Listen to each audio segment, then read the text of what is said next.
बिस्मिल्लाहिर्रहमानिर्रहीम। सामईन किराम, अस्सलामु अलैकुम वरहमतुल्लाहि वबरकातुहू। इंशाअल्लाह हम सीखेंगे शुगर के मरीजों के लिए वजीफा। खाना खाने के बाद कुरान हकीम की ये आयत सिर्फ एक मरतबा पढ़कर अपने सीधे हाथ की पांचों उंगलियों पर दम कर ले और पांचों उंगलियों को चाट ले, इंशा अल्लाह ताला शफा नसीब होगी। वइज़ा बतश्तुम बतश्तुम जब्बारीन। वइज़ा बतश्तुम बतश्तुम जब्बारीन। वइज़ा बतश्तुम बतश्तुम जब्बारीन।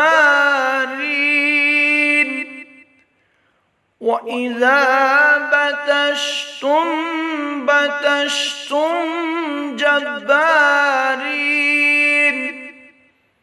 वइज़ा बतश्तुम बतश्तुम जब्बारीन।